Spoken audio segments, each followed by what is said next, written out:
be teaching y'all how to make these Earwarmer headbands. They're very beginner friendly. You can do different textures, you can do different yarns. You can make them big, you can make them little. They're easy to make, and I feel like if you know how to do a double crochet, you can do it, girl. Like, you can do it. This is a very easy and quick tutorial. So you're gonna need a hook. This is a 5mm hook that I made myself, and you'll need scissors, and you'll also need a sewing needle. Of course, you'll need yarn. So I'm using this Big Twist Value, and this is the color and stuff. I don't really need a lot of yarn for this because it's not a big project. Normally I like to start with a foundation chain, but because I want to keep this video beginner friendly, I'm just gonna do regular chain. What you want to do is you want to do a slip knot, and I don't chain a specific amount, and because everybody's head size is different, what I'm gonna do is I want you guys to chain and not constantly, but just see what fits around your head. Because I can sit here and tell y'all a number, and then in the comments y'all gonna say it's too big or it's too little. So just chain the amount that fits your head. Once you have your chain amount, we'll move on to the next step. Once you have your chains, I have 66.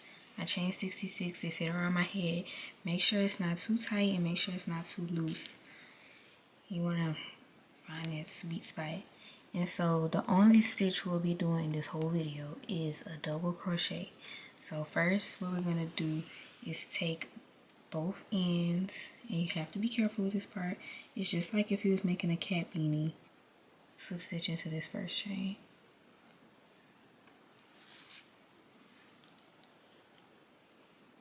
So like that, and then you'll just chain one. I just chain one, and that does not count as a double crochet.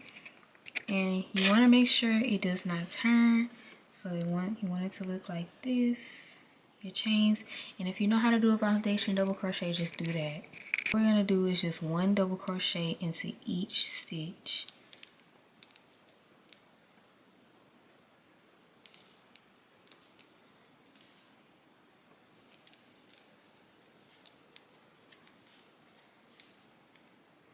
All the way down until we get back to that first stitch.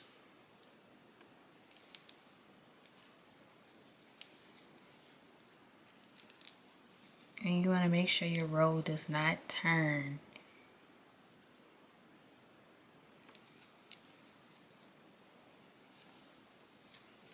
Because this part is hard to see, I'm going to finish this first row and then I'll do the second row with y'all. So just keep doing your double crochets. It's no increases throughout this whole pattern. It's none of that. So you don't have to worry about none of that. One double crochet into each stitch. Okay, I'm at my last few stitches and I'm just going to keep double crocheting.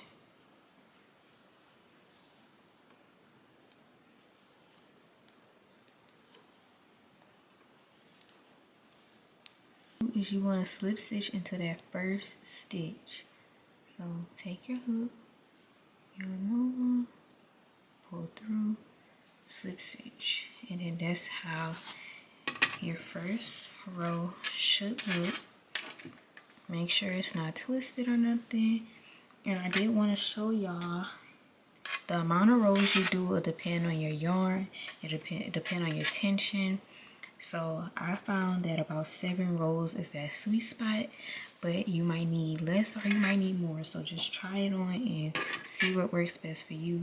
And start our next row by chaining 1, and you're still going to double crochet into that first stitch.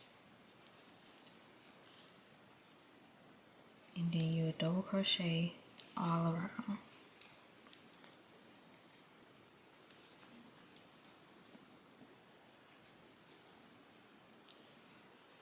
Trying to go slow. I hope I'm not going too fast for y'all.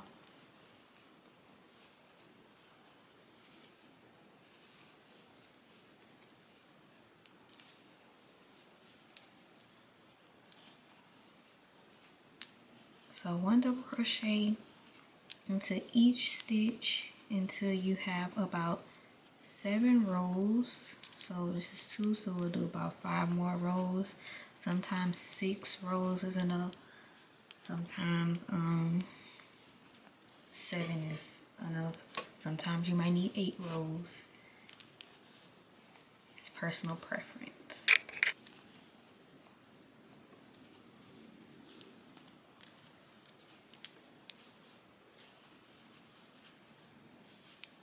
I do recommend learning how to do the foundation double crochet because you'll already be working on your first row with that first stitch. I mean that first, you know. So. And it's a little more stretchy, but the chain method is not horrible, so if you don't know how to do that, it's okay.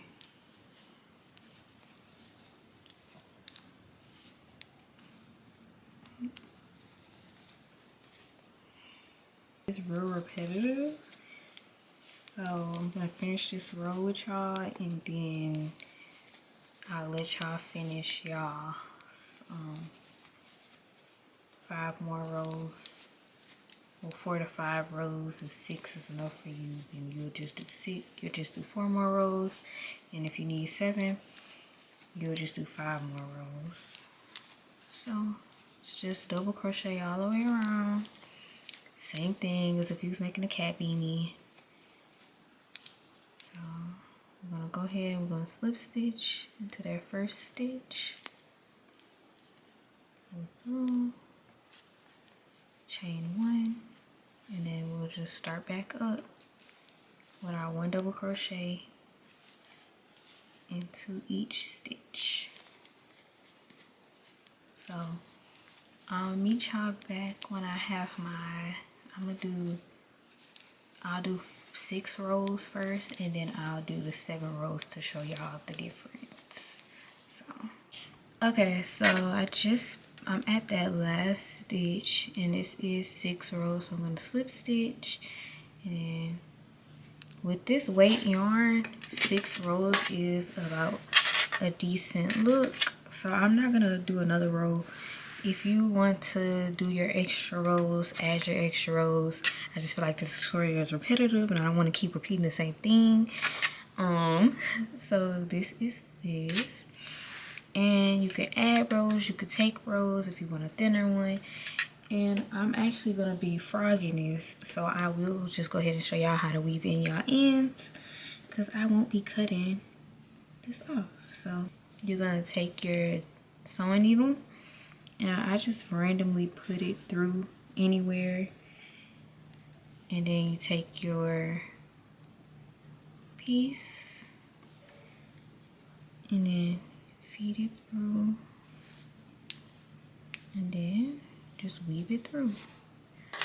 And you can keep weaving it, or you can go ahead and just cut. I personally would keep weaving it, but because I'm frogging it anyway, I really don't care. And then just give a little pull, and then this is your headband.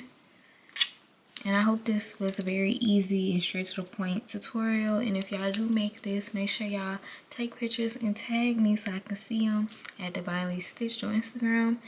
And yeah, make sure y'all like, comment, and subscribe. And yeah, bye y'all.